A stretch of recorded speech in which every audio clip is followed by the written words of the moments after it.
இந்த வசனம் எங்க வாழ்க்கையில நடக்கட்டும். எல்லாரும் களத்துல நல்லா இறங்கிட வேண்டியதான். இது ஒரு கடைசி காலம். நம்ம நல்லா ஜெபிக்கிறவங்களா மாறிடணும்.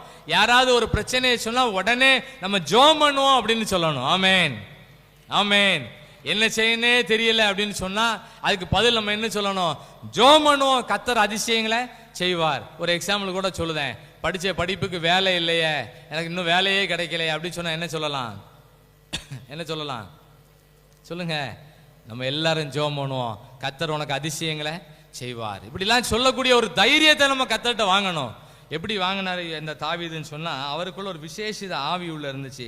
1 சாமுவேல் 16ஆம் அதிகாரம் 13வது வசனத்தை நம்ம எல்லாம் சேர்ந்து வாசிக்கலாம். 1 சாமுவேல் 16ஆம் அதிகாரம்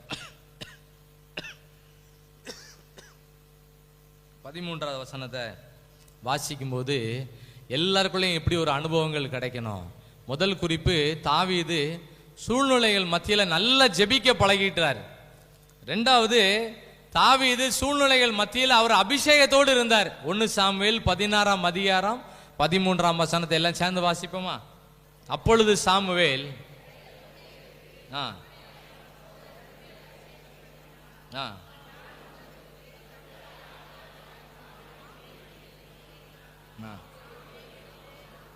ஊழியர்கள் வருவாங்க போயிடுவாங்க, ஊழியர்கள் வருவாங்க போயிடுவாங்க. இங்க இருக்க நீங்களும் இங்க சபையில் இருக்க ஒவ்வொருவரும் எந்த கிருபையில இருக்குன்னு சொன்னா, பரிசுத்த ஆவியானவர் தாவீதின் மேல் அந்நாள் முதற்கொண்டு கர்த்தருடைய ஆவியானவர் தாவீதின் மேல் வந்து இறங்கி பெர்மனண்டா இருந்தார். ஆமென் ஆமென்.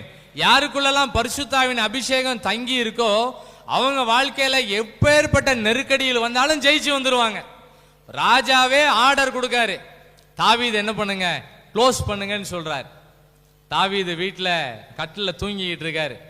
சேவகர்கள்லாம் போறாங்க. தாவீது என்ன பண்ணணும்? ஒரே குத்திரன்னு அழிச்சிட்டு போறாங்க.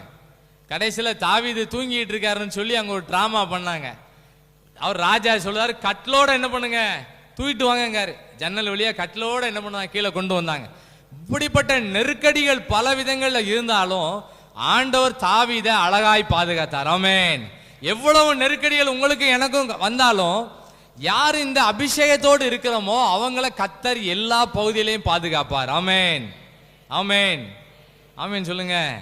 அப்படியே நடக்கட்டும்னு அர்த்தம். அவ்வளவுதான். நம்ம வாழ்க்கையில எவ்வளவு நெருக்கடிகள் வந்தாலும் கர்த்தர் நம்மை பாதுகாப்பார்னு சொன்னா நம்ம எல்லாரும் ஆமென் ஆமென், சீக்கிரம் அப்படி நடக்கட்டும், எல்லா பிரச்சனைகள்ல இருந்து எனக்கு ஒரு விடுதலை கிடைக்கட்டும் ஆண்டவரேன்னு சொன்னா எல்லாரும் எத்தனை தடவை ஆமென்